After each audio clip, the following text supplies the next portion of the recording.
Salut à tous, c'est Nico du Ciné Show et aujourd'hui on se retrouve pour ma 13e vidéo sur mes achats de Blu-ray. Je vais vous présenter les achats que j'ai fait durant le mois de novembre qui a été marqué par le Black Friday avec de nombreuses remises sur des coffrets Blu-ray. Mais il n'y a pas que ça, il y a aussi un petit peu d'occasion et des achats faits directement à la Fnac. Bref, ne perdons pas plus de temps et commençons tout de suite cette vidéo sur mes achats de Blu-ray. On commence avec deux Blu-ray que j'ai achetés dans un magasin où je ne vais pas souvent. On a d'abord un film historique qui s'appelle Agora, je ne sais pas si vous connaissez, il est pas non plus hyper connu, c'est un film que j'ai découvert lorsque j'étais en 4ème je crois, 4ème en latin, parce que je faisais option latin, et notre professeur nous montrait ce film qui raconte l'histoire d'une femme scientifique durant le 4e siècle après Jésus-Christ, une femme scientifique, astronome pour être plus précis, et du coup on va suivre son histoire et comment elle va être en grande partie freinée dans ses ambitions par les hommes durant cette période de l'Antiquité, et dans mes souvenirs c'est un super film avec un très bon casting et une histoire hyper intéressante que je ne connaissais pas forcément, et je trouve que le film raconte très bien cette histoire-là. En plus, en termes de mise en scène, il me semble que le film est vraiment pas mal du tout. C'est Alejandro Amenábar qui a réalisé ce film, et dans mes souvenirs, il a réalisé plein de super films, et donc je vous recommande grandement de découvrir ce Agora si c'est pas encore fait. C'est vraiment un super film sur une histoire vraiment hyper intéressante. Et ensuite, le deuxième film est un film que j'adore, l'un de mes préférés de Steven Spielberg, La Guerre des Mondes avec Tom Cruise et Dakota Fanning. C'est vraiment un film que j'aime beaucoup, qui est un film de science-fiction haletant avec de super effets spéciaux, une histoire vraiment prenante, le casting est vraiment bon, Tom Cruise a sûrement là l'un de ses meilleurs rôles. Je ne compte même plus les scènes qui m'ont marqué dans ce film, la première attaque des extraterrestres, le huis clos à partir du deuxième tiers du film, toutes les attaques des extraterrestres finalement sont toutes assez marquantes. Et la relation qu'a Tom Cruise avec ses enfants est vraiment hyper intéressante, il y a un très bon développement fait par Steven Spielberg dans le scénario. Bref, c'est clairement l'un de mes films préférés de Steven Spielberg, un film que j'adore, que je peux revoir encore et encore, tant ce film est gigantesque et exceptionnel. Et j'ai un petit regret, là où vous voyez, il y a le petit truc de l'occasion, la petite étiquette qui n'a pas réussi à se barrer. Alors je sais qu'il y a une technique, il y a plusieurs techniques pour retirer ça, mais pour le moment je ne l'ai pas encore fait, mais je vais faire ça un de ces quatre pour tous les Blu-ray où il y a des trucs bien dégueulasses d'étiquettes d'occasion, je vais tous les enlever et ce sera bien plus agréable. Ensuite, tout ce que je vais vous présenter par la suite, eh bien ce sont des achats que j'ai fait neufs, et il me semble que je les ai tous fait à la Fnac d'ailleurs. Oui, la Fnac c'est clairement mon magasin de Blu-ray préféré, j'y achète beaucoup de choses. On commence avec l'offre plutôt emblématique de la Fnac, à savoir 2 Blu-ray achetés, le 3e offert. Là, en plus de cela, j'avais une petite réduction de 5€ avec cette offre, 5€ en chèque cadeau Fnac, et j'avais en plus de cela 10-15€ à dépenser là-dedans, donc ça m'a coûté à peu près 7€ le Blu-ray. Et c'est pour des films que j'aime bien et que je vais vous présenter. Tout d'abord, on a Old de M. Night Shyamalan, qui est vraiment un super film de ce réalisateur. J'aime beaucoup de toute façon le travail de M. Night Shyamalan, et je trouve que même si ce film n'est pas parfait, il reste vraiment hyper intéressant avec un concept très fort, un très bon casting, une très bonne réalisation, et j'aime beaucoup ce film, j'ai beaucoup aimé le découvrir l'année dernière, et c'est pourquoi je l'ai acheté juste avant la sortie de Knock at the Cabin, que j'ai très hâte de voir. Ensuite, on a 2 films sortis cette année. On a tout d'abord Scream, donc c'est la suite reboot, donc le requel comme ils disent, de Scream, du premier du nom, et là c'est le 5e film de la saga, et j'ai beaucoup aimé ce 5e film. De toute façon, j'ai revu la saga entière, en fait j'ai découvert la saga entière durant le mois de janvier-février il me semble, donc le 1, 2, 3, 4, puis le 5, et j'aime vraiment la saga, je trouve vraiment c'est une excellente saga de films d'horreur. Le seul film que j'aime pas trop mais il reste regardable, c'est le 3. Tout le reste, je trouve ils ont tous un truc intéressant, et je pense que mes préférés c'est le 1 et le 4 je dirais, et aussi celui-là que j'aime vraiment beaucoup. Je trouve qu'ils ont très bien réutilisé le concept de Scream, de justement parodier des concepts d'horreur avec un tueur en série, donc là c'est essayer de deviner qui sera le tueur. Le casting est excellent, que ce soit ceux qui étaient déjà dans les premiers Scream, mais aussi les nouveaux, notamment Gina Ortega, qui est vraiment une actrice que j'aime beaucoup. De toute façon, je crois que je l'ai déjà dit dans plusieurs vidéos, et là elle est dans ce film vraiment génial, tout comme le reste du casting, et toutes les piques qui sont faites par rapport aux fans toxiques, notamment il y a un parallèle qui est fait avec le Ryan Johnson et Star Wars 8 forcément, mais là c'est par rapport à la saga dans le film Stab, il me semble que c'est ça le nom de la saga qui existe dans le film. Il y a tous des parallèles, il y a tout un parallèle avec les fans toxiques qui sont complètement fous, et j'ai vraiment adoré parce que clairement c'est un truc qui me fait marrer de manière générale par rapport à ces fans là. Donc j'ai vraiment bien aimé cette suite de Scream qui réutilise plutôt bien les codes de l'original et le réadapte de plutôt belle manière avec notre époque. Et enfin, le troisième film que j'ai acheté dans cette offre, c'est pas forcément un film exceptionnel, mais j'ai quand même passé un bon moment, et surtout c'est l'adaptation de l'une de mes licences de jeux vidéo préférées, à savoir Uncharted. Donc le film en lui-même était sympathique, hein, il était pas extraordinaire, mais je trouve tout de même que c'était vraiment très très sympa. Le casting est plutôt bon, j'aime bien Tom Holland, Nathan Drake, même si évidemment qu'on aurait peut-être préféré quelqu'un d'autre, je sais pas, Mark Wahlberg, pourquoi pas pour une version plus âgée, ou même Nathan Fillion, pourquoi pas, mais cette version jeune, je la trouve tout de même plutôt convaincante à titre personnel. En termes de mise en scène, c'est pas exceptionnel, mais ça fait le taf. La musique aussi, pareil, pas exceptionnelle, mais elle est quand même faite par Ramin Djawadi, et je trouve qu'il a quand même fait un boulot plutôt sympa. Et voilà, en fait, de manière générale, le film est juste sympa, c'est pas extraordinaire, mais j'ai passé vraiment un bon moment devant.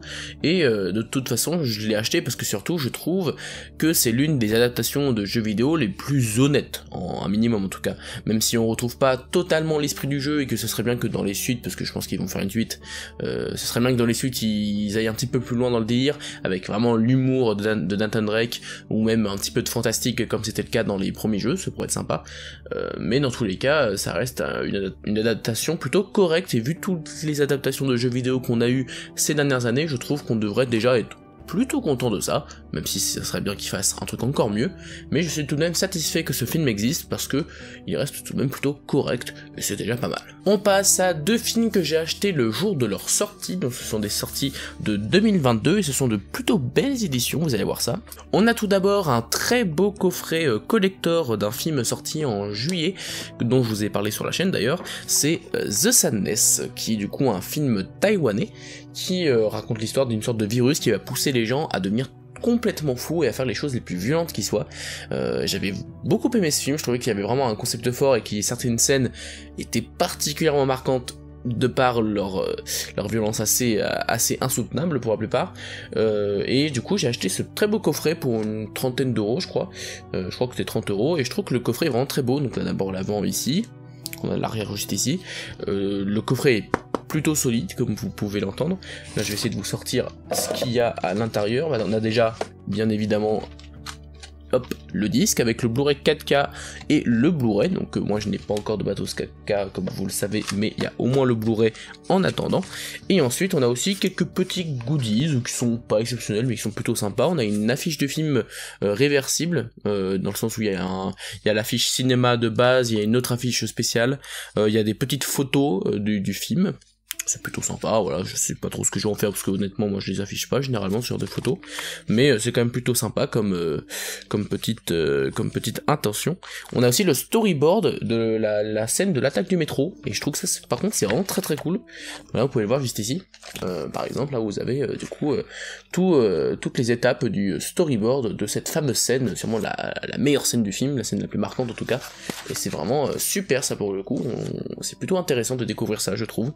Et donc voilà, c'est plutôt un beau coffret, et si jamais il est encore en vente ou vous le cherchez etc parce que vous avez bien aimé le film, bah je vous recommande de vous procurer cette édition. J'ai pas testé le 4K ou le Blu-ray donc je sais pas ce que ça vaut, par contre l'édition en elle-même est vraiment très très bien faite, donc c'est vraiment un gage de qualité de la part d'ESC, je crois que c'est eux qui ont créé cette édition, donc bravo à eux et merci. Et ensuite on a l'un de mes films préférés de cette année 2022, je vais pas trop détailler sur ce film parce qu'on va en parler la semaine prochaine, mais c'est Top Gun Maverick, clairement l'un de mes films préférés de cette année, c'est génialissime, c'est spectaculaire, ma première séance que j'ai faite de ce film en IMAX est inoubliable, tant le film m'a scotché quoi, c'était impressionnant. En plus de cela le film a plein d'autres qualités, la musique est cool, le scénar est certes simple mais il est plutôt bien construit, Tom Cruise est très bon encore une fois, et en plus de cela ce petit steelbook est plutôt sympathique. Donc là voilà, vous pouvez voir à quoi ça ressemble. Je trouve déjà que la colorimétrie est mieux que celle qu'ils ont sortie qui était plus orangée, mais ça colle moins avec la colorimétrie du film, donc c'est un petit peu dommage. Là on a vraiment un truc qui est lié au film, et on a aussi un petit lenticulaire, je crois que c'est ça le nom, je sais plus comment ça s'appelle, je crois que c'est lenticulaire, c'est les trucs qui scotchent au steelbook, donc là je peux le coller par exemple, et ça fait un petit effet 3D plutôt sympa. Bon je pense pas que vous le verrez à l'écran, je sais pas si vous le voyez, on voit pas trop je pense, Non, on voit vite fait, mais voilà, il y a un petit effet sympa. Et donc voilà, ce steelbook, je crois que je l'ai eu pour 35 € et avec 5 € de réduction Fnac. Donc ça c'est un peu cher en soi, mais bon, en même temps, pour Top Gun, je pense que ça valait le coup, parce que vraiment, le steelbook est beau, et en plus c'est vraiment l'un des meilleurs films que j'ai vu cette année. Donc je suis très content d'avoir récupéré ce steelbook. Et maintenant, on passe aux achats que j'ai fait durant le Black Friday. Je vais tout de suite expédier 2 coffrets, parce que je vais vous expliquer pourquoi. Tout d'abord, on a un coffret avec les 2 Sicario que j'ai eu pour 10 €, et pour le moment, en fait, il y a que le premier qui est là, voilà, sous blister, et le deuxième, en fait, je l'ai emmené chez mes parents parce que je voulais le visionner, j'ai pas encore eu le temps, mais du coup, c'est pour ça qu'il n'y a pas le deuxième. Et le premier, c'est vraiment un excellent film que je vous recommande de voir, un excellent film de Denis Villeneuve, avec une tension permanente, un excellent casting, une excellente mise en scène, et un sujet vraiment très intéressant. Et le 2, je ne sais pas encore ce qu'il vaut, mais c'est bien pour ça que j'ai acheté ce coffret, c'était pour découvrir le deuxième. Et un autre coffret que je n'ai pas ici, donc imaginez qu'il soit là, mais non, je ne l'ai pas, c'est le coffret OSS 117 avec les 3 films pour 15 €. Je crois que je l'ai eu, c'est un coffret plutôt sympathique en plus, je l'ai laissé chez mes parents donc je peux pas vous le présenter, mais dans tous les cas, sachez que je l'ai acheté pour découvrir la trilogie, parce que je n'ai vu aucun des OSS, donc ça va être l'occasion de le découvrir petit à petit.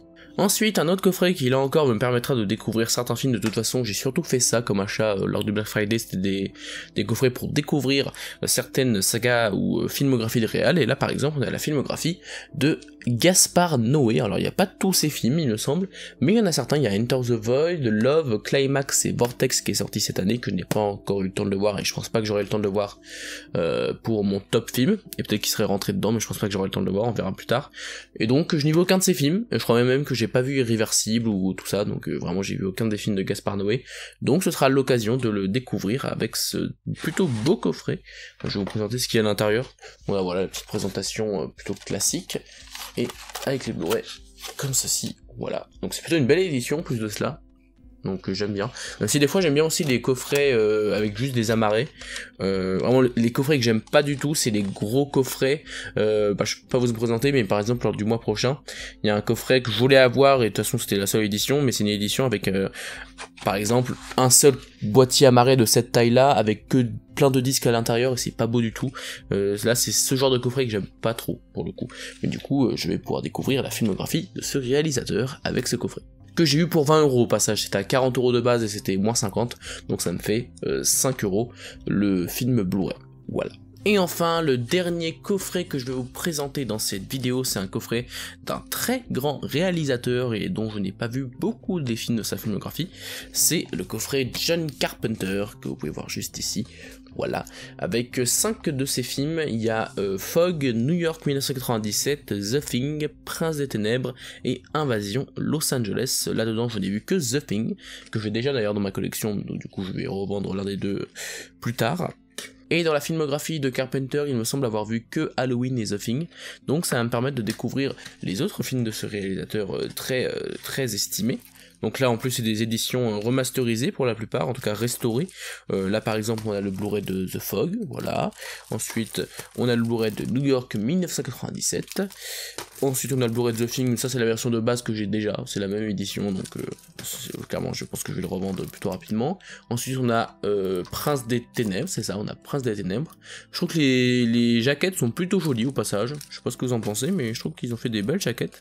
Et Invasion Los Angeles, voilà, donc ça me fait plein de films à découvrir que je n'ai pas encore vu, et que je verrai du coup un de ces 4 pour essayer de découvrir la filmographie de ce réalisateur.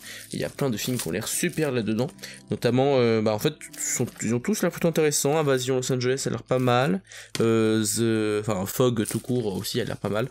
Bref, ça me permettra de les découvrir, et ce coffret, je l'ai eu pour 24 €. Il me semble. Je crois que c'est 24 €, ce qui fait à peu près l'appareil un peu moins de 5 € le Blu-ray, normalement. Ouais, c'est ça, un peu moins de 5 €. Et clairement, vu que c'est des films un petit peu difficiles à trouver, pour la plupart, je me dis que c'est quand même une bonne affaire, surtout qu'ils sont neufs. Donc je trouve que j'ai quand même fait plutôt de bonnes affaires durant ce Black Friday, et que surtout j'ai acheté des coffrets vraiment très intéressants qui vont me permettre de découvrir certains films que je n'ai pas encore découverts. donc je vais essayer de découvrir ça très vite. Voilà, c'est la fin de cette vidéo sur mes achats Blu-ray, j'espère qu'elle vous a plu. Sachez que je vais tout de même continuer les vidéos achats Blu-ray, notamment durant le mois prochain, mais il est possible, j'imagine qu'il est possible, hein, c'est pas sûr, qu'on va ralentir les vidéos achats Blu-ray pour deux raisons. La première, c'est que je commence à avoir de plus en plus de Blu-ray, qu'au bout d'un moment j'aurai plus de place. Voilà, pour être honnête avec vous. Et la deuxième raison, c'est aussi parce que, en fait, là, vous voyez, il y a plein de films dans ma collection que j'ai toujours pas vu. Et, à force de m'acheter des Blu-ray, j'ai peur que, voilà, il y a que la moitié de ma collection, en fait, je l'ai pas vu. Ce serait dommage, quand même. Là, pour le moment, c'est pas le cas, hein. Je pense que j'ai quand même vu au moins 3/4 de ma collecte, facilement. Mais il y a tout de même une grande partie que j'ai pas encore vue. Et je me dis que ce serait quand même bien que je vois d'abord les films que j'ai dans ma collecte avant d'en acheter de nouveaux. Mais bon, on verra, dans tous les cas, il est fortement possible que ça continue, mais soyez pas étonnés s'il y a un mois ou finalement on fera le mois d'après ou quoi que ce soit, je vous préviens à l'avance. Dans tous les cas, si la vidéo vous a plu, je vous invite à la liker, à la partager et à vous abonner si ce n'est pas encore fait. Quant à moi, je vous dis à la prochaine pour parler de mon flop film de 2022, mais en attendant, c'était Nico du Ciné Show, à bientôt.